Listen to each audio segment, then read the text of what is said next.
welcome back to the vlog. Today I'm with Sam from Cornwall High Performance. Last session we were down here, we did a bit of a vanity session, but today we're going to do a strength and conditioning workout purely based on the surface needs. Sam. Yeah, thanks for having me again. So I'm really looking forward to the session and something that I'm a little bit more accustomed to with the training we do today. So yeah, backing up what Simon says, basically if you're looking to improve the way that you perform in the water and you need some fitness-based advice, this is the session for you. Perfect. Let's go. I've got a couple of questions for Sam. On the spot right now. On the spot, yeah. So he hasn't even told me these, by the way, so yeah, I am actually scared. Yeah, they're not too complicated. So this gets redone if they're complicated. Okay, yeah, we can just edit it. So in my mind, probably the best thing for a surfer to do is go surfing. Yeah. But obviously the waves go flat, and we're approaching summer, so we know that the waves are going to go flat, particularly in the UK for quite a while before the waves start to come again. So what is the best thing to do? Is it swimming? Is that the best thing, or is it actual lifting and building power and strength? Or what is it, a combination of both? Yeah, I think the first point you nailed there is you need to be regularly surfing. And I think if you're in the UK, I wouldn't say anyone in the UK could surf enough to warrant a period of time off. Yeah. Really, if you're serious about your surfing, that'd be my first point. So actually, I would say if you're surfing a couple of times a week for 7 or 8 months of the year, is that enough to really properly improve? Possibly a little bit, yeah. But if you're looking to go next level, then you're going to have to go abroad over that summer period. But if you can't do that, and then we're looking for best practice, you could then use that as an opportunity for, you want to be getting in here, definitely, all year round. So 365, you want to be getting into the gym a couple of times a week. And then it's the paddle fitness and paddle kind of endurance, isn't it, that I think people probably struggle with. So you're absolutely right. I think next best thing for the cardiovascular kind of development is the position-specific development. So either swimming, or if you're fortunate enough, actually get that board out into flat waters. You look like an absolute everyone's going to look at you, right? You can go for a paddle, can't you? You can paddle around the boys, or you can do something like that. Like drills on your own. And you can make them interval specific. So we know that the paddle time, of the pros is actually, in terms of actual a fast paddle speed, is fairly low. There's a lot of time just sat around basically, but when you are paddling, it's fast and it's explosive. Yeah. So you could replicate that out in a pool with a board if you're lucky enough to be able to have that on a lake or in the sea. Failing that, swimming, obviously fantastic. But again, if you can't even do that, running, cycling, whatever it is to keep that cardiovascular fitness up is crucial. So hopefully that's kind of answered that question. Yeah. I don't know if I've got too many more questions for you. We kind of wrapped up 2 or 3 sort of questions in one there, didn't we? So should we get on with it? Okay. Right then, before we get into the video, please go and drop Sam a like, a comment, and hit the subscribe button. I'll leave a description down below so you can do that. You can find his channel. He'll greatly appreciate that. There's going to be some fantastic content, fitness-based, strength and conditioning-based on Sam's channel. So go and check it out. Cheers. Sam's broken this workout into 4 chunks. So he's going to start with a warm-up, which we've gone through. This part is the speed and power. Cool. Sam, take you through. Are we going? Cool. Yeah. So folks, we've been through the warm-up part very, very briefly. We're now coming into the speedy power element of the workout, or the start of the workout. Yeah. So as I mentioned off camera for you, Si, earlier, and on camera for my one, the surfing is now a jumping and landing sport, even for recreational surfers. Maneuvers above the lip, and then heavy amounts of forces getting absorbed below the lip on landing. If you're not prepared for this from a lower body perspective, there's going to be some injury. So with that or potential for injury, with that in mind, we're going to start with a nice simple box jump. So an expression of power and force vertically, which for surfing you're in that flex position, and then to that extended position a hell of a lot, especially as you get better, you're more reliant on compression extension, as you'll know. But also it teaches the ability to land. So 3 to 4 sets of 5 reps on the box jump is a really great place to start. Of course, it can be advanced, but we're looking for kind of best practice here and trying to hit or target kind of audiences. So box jump, perfect. Feet in the hips to take off, slightly wider land, trying to jump up and above the box, and then stepping off the box at the bottom. Okay. So do you want me to demo? Yeah, I'll get out of your way so you don't jump on me. So feet under the hips, time the arms, little dip, big jump. See how landing in that nice high kind of athletic position. Yeah. Extend, step back off. I'll go again. So I'm not just trying to jump up to the box, I'm actually trying to jump as high as I possibly can above the box. And then landing on the top, stepping back down. Yeah. How many times would you do this? So I'm going to go for a 5th rep, and then I'm going to recover. And I'll look for about 3 to 4 sets. Okay. You go higher than this, or just typically stay on that? So,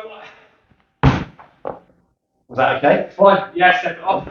So with box jumps, there's a tendency, especially on YouTube, for pulling YouTube up here, but people to show off and try and jump super high, but what they actually lack, if they try and go too high, is they tuck the knees and lack the hip extension, so the ankle, knee and the hip going fully extended. If we go with a more of a moderately sized box, Yeah.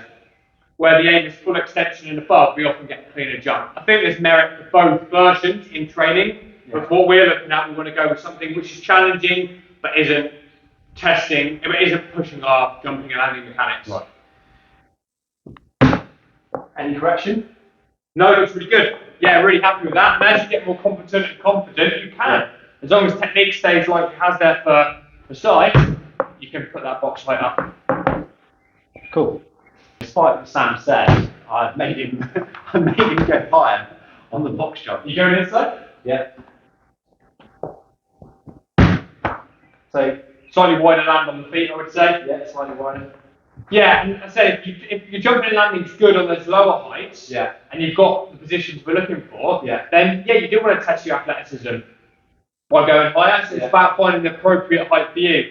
Key things are feet under the hips to take off, Yeah. slightly wider to land, and that we're not really crouched on the landing. So as long as we're in that kind of position there, Yeah. that's fine. Okay. And then you can bring that height up or down as much as you like. Right. So just. So yeah, feet under your hips, big pop. Yeah, much nicer jump there, side. Nice. Cool. Cool. That's good. So with all movements, in the power element, people don't have loads of time, so I like to actually bounce things back to back, or like in a little kind of either 2 or 3 movements back to back in a circuit style format, just for time saving purposes more than anything, and boredom. Yeah. So typically you could have 2 or 3. So we've looked at the box jump. How many would we typically do on the box jump then? So 3 sets? 3 sets, 5 reps. 5 reps. Yeah. And I'm going to do exactly the same with the med ball slam. So power work wants to be done in lower rep ranges with maximal intensities. If we start pushing much above 5, although you may not feel it, you're going to start dampening those responses. Basically, your outputs are going to reduce, whether you like it or not. Okay. Especially if you're working at the right height, like we did in the box earlier. You've got that right height for you.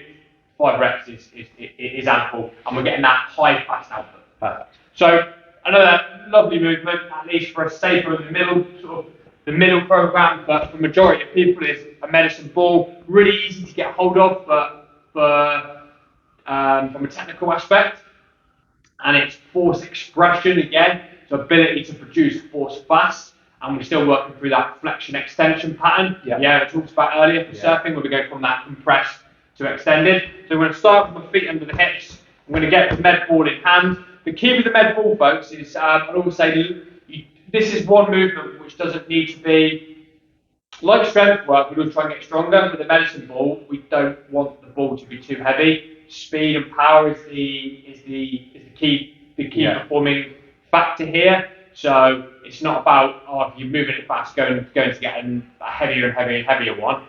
It's about moving a light object, like absolutely rapid. So just focus on speed rather than the actual load. So once you've got that addressed, you're going to go feet under the hips. You're going to extend. So that's position 1. Position 2's up here, and then just position 3, slamming it into the floor. Really simple and a nice fluid format. So.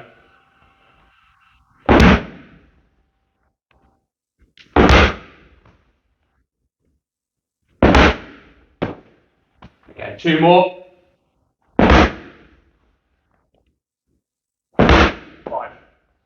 5 fast expressions. expressions Right. of force.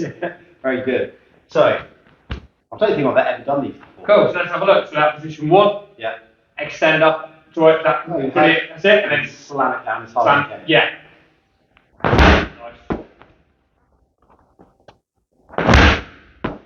So there's some nice noises happening here, which is a really good sign. It means Si's slamming that ball super firm to the floor. He's getting nice and extended up overhead. And it's compressing a little bit at the bottom. So he's getting some good traction of power and force. Very nice. Nice one, Si. Thank you. And again, 3 sets, 5 reps. Yeah. I actually feel like if you did, more than 5 reps on that, you'd be losing the output. Exactly, and that's what it's 5 reps. Perfect. We've looked at box jump, which, just to refresh, is your jumping and landing mechanics and your expression of your jump ability, which is highly correlated to top turns, bottom turns, and above lip maneuvers. I won't be doing any of them. He's very modest. And then we looked at the medicine ball again, re-patterning of key positions, that compressed position, extended position, and then the generation of force. Yeah. So the third one I want to look at is early entry to actual speed. So some of you are probably thinking, well, you've moved fairly fast in those previous ones. We have, but they're actually still slower contractions. Yeah. And you want to be able to train the body, no matter what sport you do, but I think it's just as applicable, to be able to produce force in really short spaces of time. Does that make sense? Yeah, absolutely. So they're all slower because there's no demand on really quick ground contact. So that's what the third one's going to be now. So without overcomplicating it, it's just an even speedier movement. Right. And the aim of it is to train the brain to be able to produce force fast. So when you come into the water and you need to be able to link combo movements together, you can do that kind of fast, effectively, efficiently. Perfect. So it's training the athlete here to be a better overall athlete. That makes sense? Yeah. So we're going to go pogo jumps. Yeah. So hands and hips. Yeah. It's going to be ball of foot contacts, and the aim of this is to get the ultimate aim over time is to get maximal height with minimal ground contact time. So you can see the aim of training speed. Yeah. To start with, it's just trying to get some speed if you're new to this, and then over time you're starting to ingrain more height. So I'll show you a couple of versions. So the entry level version would just be something like this. So ball of foot contact, nice stiff lower body.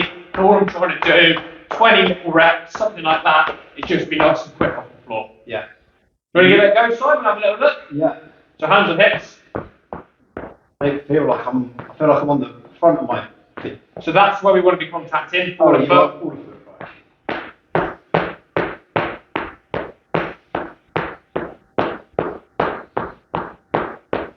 Nice. So what I say for Simon there is you still want to try and train it to be faster than that. Yeah. So Simon, so that wasn't slow off the floor, but I would say there's more for side to be able to get even fancier off the floor. So basically, this could also have a good correlation for an Irish jig as well. It could happen. You can use this out in the nightclubs past sort of, like you surf for the day, you've had a few beers and then you're into the clubs. Yeah. So really it's a 2-for-1 training session. Perfect. That's what we're... Get good at surfing and then get good in the nightclubs and dancing. Or Irish jigging. Good stuff. Right. So the aim over time is to bleed height and speed off the floor together. Yeah. And if you're doing that and you're starting to work towards that, then we know that your ability to produce force and power in short spaces of time is better. So I'll hopefully now try and demo a jump for height whilst keeping the speed off the floor nice and quick, essentially.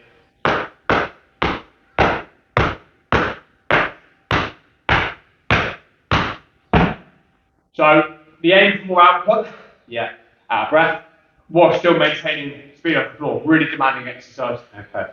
You're going to be gassed, Sire, on this one. I was actually gunning off those five medicine ball slams. Never mind jumping in the air.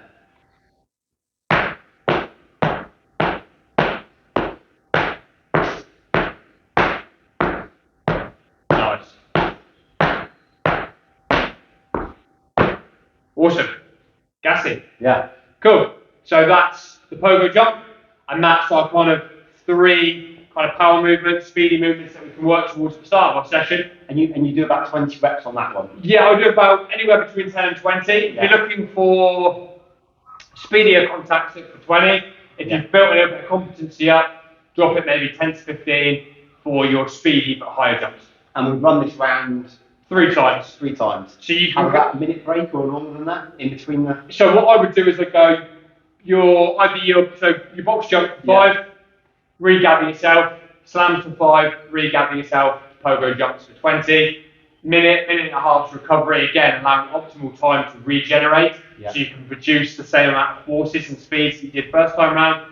3 sets. Okay, Sam, so the next part of the workout here is strength phase. Yeah, the strength. So for this example today, we're going to look at a lower body movement paired with an upper body movement. Yeah. So we're going to look at lower body, we're going to look at a squat, and we're going to look at a back squat today. Okay. There are many other squat variations available. If you don't know how to back squat, you've got front squat, goblet squat, all sorts of squat variations there. But today we're going to use the back squat. Yeah.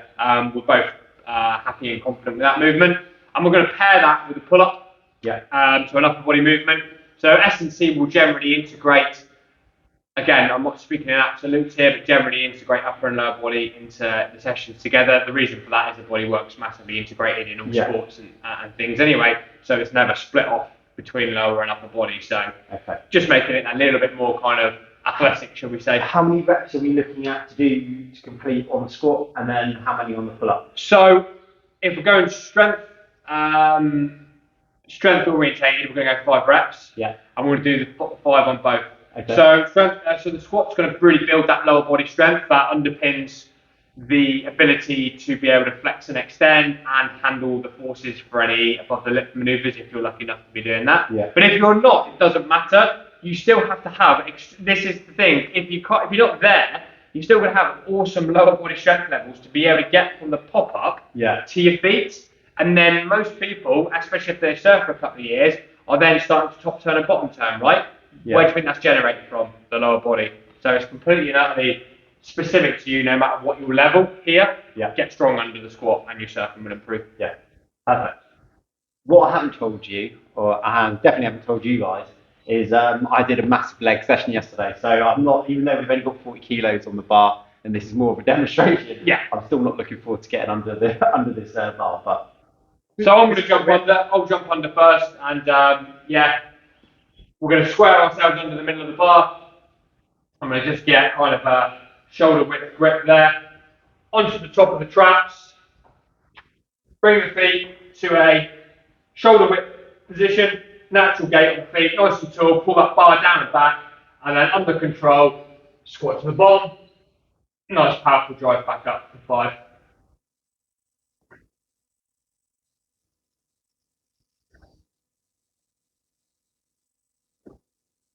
So Sam, that's pretty much textbook squat form, or it is squat form. I think you're going to have to do the folks at home a squat tutorial, because you often see poor squatting technique, don't you? I still don't think my squatting technique is 100%, so maybe you've got some cues for me.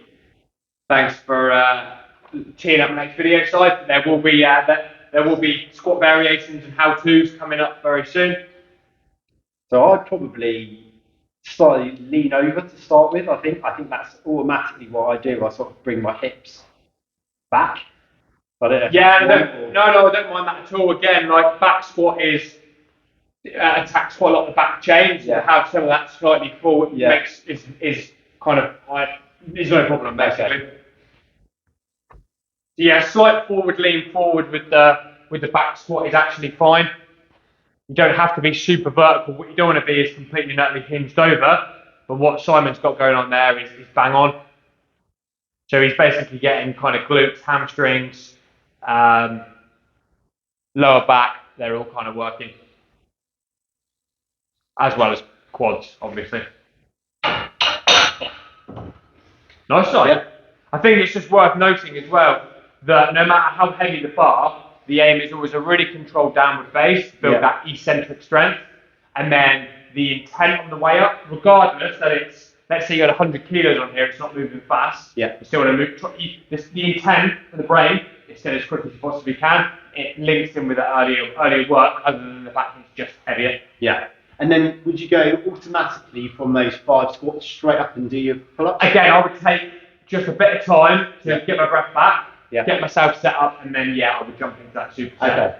What Your squat racks here are amazing because they've got these multiple options to do your pull-ups on. What would you? I don't like really wide. No. That's only just from a shoulder perspective. If you've got cranky shoulders, going super wide probably isn't recommended. Yeah. So I like if you kind of cranking through the shoulder, kind of something neutral. If you're okay, maybe something other neutral, just slightly wider, but it's still within that kind of shoulder width position. Okay. Should we get this set up and then show folks at home how to do it? Yeah, that's going to be it in the video. Yeah. So pull up next. So pull up in the literature world is highly correlated. A stronger pull up is a better paddler and a faster paddler. And who doesn't want to be a faster paddler and a better paddler, right? So that's why we've had it today's focus. It's direct transfer to paddle ability. Yeah. I've got some questions, but I'm going to let you do the. So I'm going to jump up. So the aim of this is going to be five reps. If you need to add additional load via a chain or a dumbbell or a weighted vest, because you require that, absolutely go for it. We want to overload this. Yeah. But at the same time, if you need to start with some band help and some resistance or some assistance, that's perfectly fine as well. Come in. The key message here is come in at your level. Yeah. So for the purpose of the demo, I'm just going to go with body weight. I'm going to go nice neutral grip. Yeah. I'm just going to do 5, hopefully really clean repetitions for everyone at home. So I'm going to get myself nice and stable first. Full extension at the bottom. Yeah. Chin all the way up to the bar. Yeah. And you're working on really pulling up as quick as you can, Sam? Is that what you're doing there, or are you just are you slowly thinking about your lats? Yeah, absolutely. Although I'm trying to move nice and fast on the way up, I'm also trying to think about control on the way down and pulling through the back on the way back up. Yeah. Cool.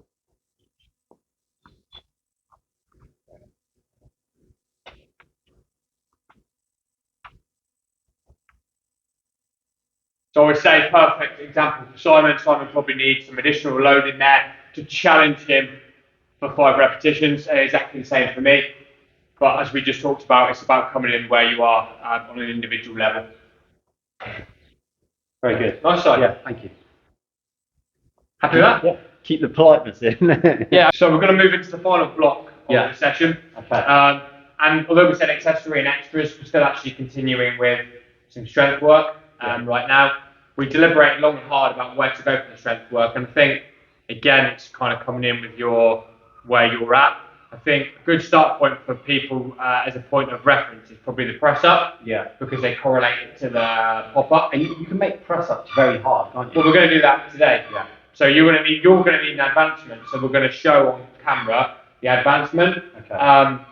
You can start from depending who you are, you've always got the incline press up, so you can use a box and go off an incline to make the angle easier. Then you've got the floor, and then you've got like loaded or chains or vests again. Right. And the reason we like a press up, obviously, it's a massive correlation to the actual pop up, but just having good, strong, robust upper body is important. Again, going back to the earlier point, the shoulders get hammered. Yeah. You don't want to have weak body getting hammered. You'd rather a stronger, more robust body getting hammered. Absolutely. And again, as we talked about earlier, the body works in correlation, so the lower and the upper body are all massively integrated. So if you're thinking upper body work, the surface doesn't exist, completely wrong. It's a super important part.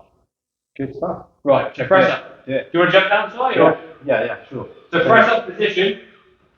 Press up position. So hands shoulder width. We want a nice alignment of ankle, knee, hip, shoulder. I'm going to say to Simon with the elbows, we don't want them too tight or too wide, so like arrowheads. So in between the two. So sizes for now, let's just go 10 reps. So like this? Yeah. So it's going up as 1, down as 1, as you can see, kind of keeping that nice alignment of the body. Your regressions, of course, are onto like a box or an incline to basically make it easier.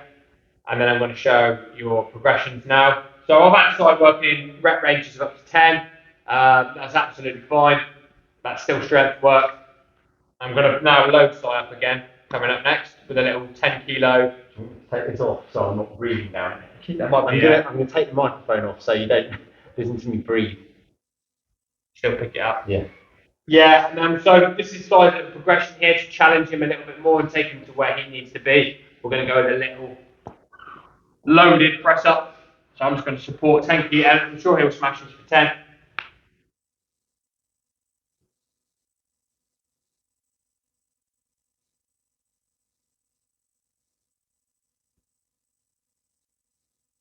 Two more side.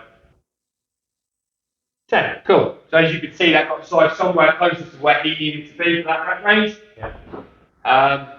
And he could probably go heavier again as well. So that's our push. Perfect. Ready to move into the next one? Let's do it. So we want to go single leg. I think a really good position for some single leg work. For surfing, again, would be something like a reverse lunge. Yeah. So surfing is single leg dominant. Obviously, every sport is single leg dominant. It's very, very hard to do anything completely like that all the time. There's always a dominance coming from the one side. Yeah. We want each individual leg to be strong, stable, and balanced. So a rear lunge is a great way of starting to work more single leg. Yeah. Although there is some help from the back leg. I think And you can load it single up. leg is really hard work, isn't it? Yeah. I think it's the most, probably for me, it's the most taxing thing I can do in the gym is any single leg work. Yeah, and there's loads of variations again of these movements, guys. And keep an eye on the channel. We're going to have tons more coming out for single leg variations. Another reason for you to hit the subscribe button. Exactly. So we're going to start with feet under the hips. We are going to load this in the second side. I would traditionally, if you're fairly new, have a weight in this goblet position. Yeah. But let's get it honed kind of with body weight to start with. Foot back, slight forward lean, sit through the lead leg, and then a drive back to the start. And that sit through the lead leg and that forward lean just means I get glutes and hamstrings engaged a little bit. Yeah. And then drive back to the start. Quite simple. Nice. Shall I do some? Go for it. Yeah, I can get some weights then.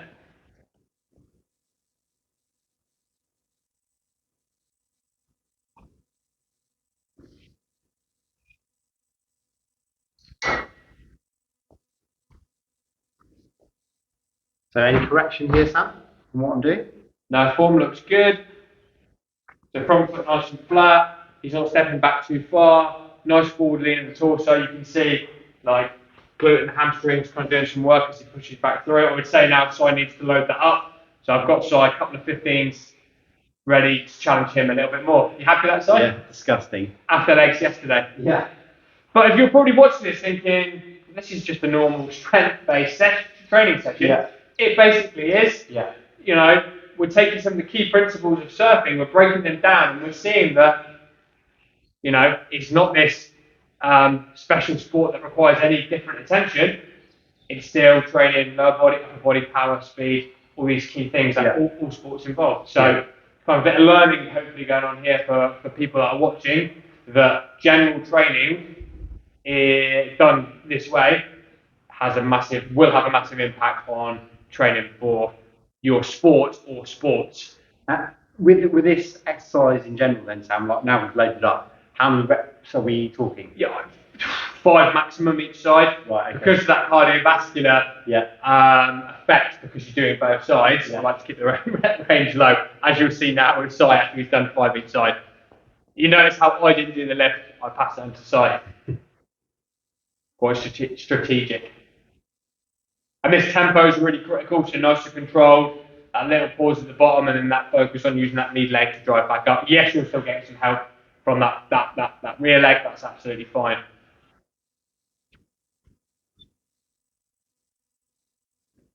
I've totally lost count. One more, I think. Shows you I can't even count to 5. Perfect. There you go. Awesome. Thanks. After you destroyed your legs yesterday. So Sam was all ready for us to move on to the next part of this workout, but we're not going to let him get away with that without doing a set of. It'd only be right that you guys saw the form from both the front and the side as well. So yeah, I'm doing it for you.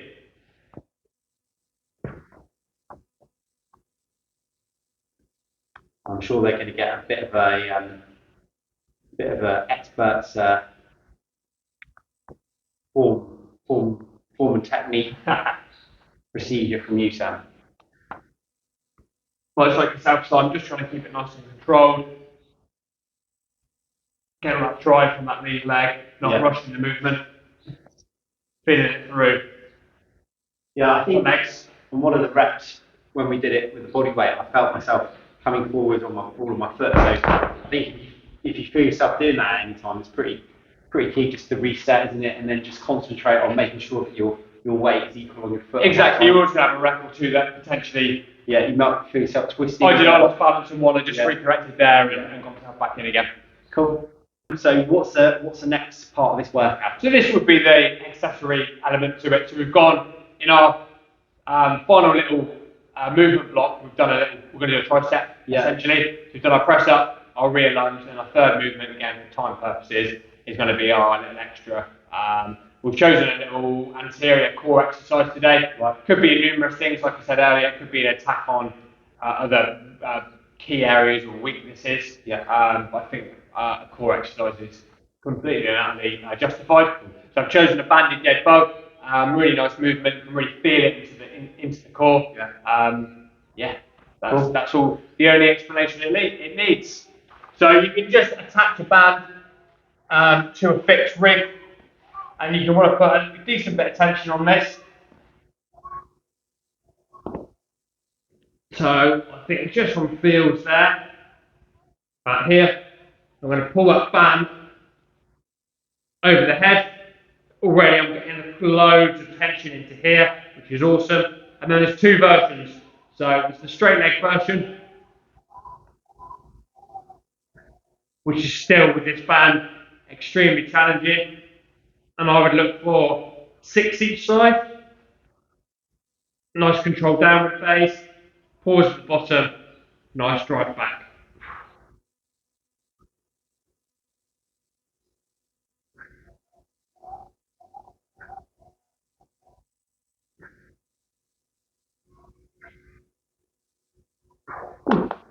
Nice.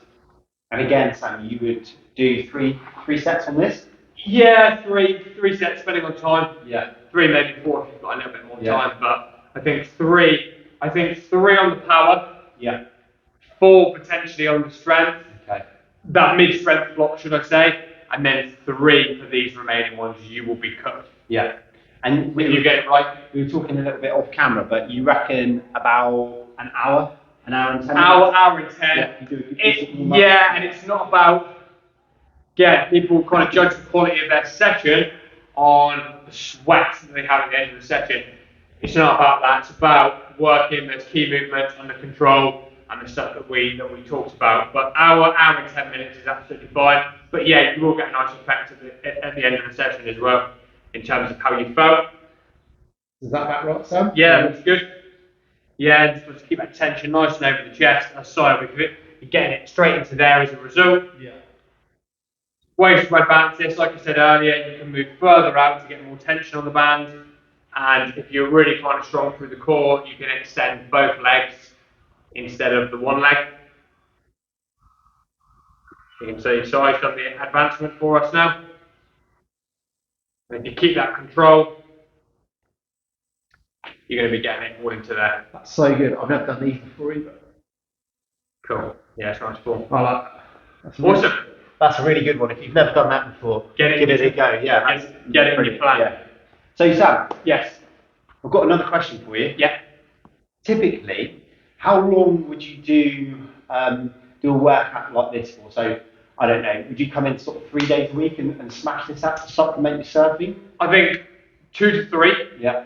2 to 3 full body sessions, working on all key areas. We focused on just one area today. Right. There is rationale for more work into there. Yeah. But this is a perfectly good, in fact, it's a great section to be able to go off and do. Yeah. 2 to 3, never let it interrupt your sport though. Yeah. You're using this in here to enhance your surfing, not the other way around. Perfect. So if you're surfing a load and you can only get them once because the waves are absolutely pumping, get in surf.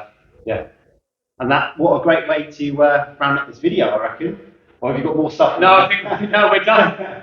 I was just double checking. I know, I'm ending it. Yeah, ending it. Yeah, for my own sanity. Yeah. Okay, great. So, thanks very much for watching. Please subscribe to Sam's channel. Hit me a like. Subscribe to my channel too, and we'll see you in the next one. Yeah, Cheers. decent. Nice one, Si. Goodbye.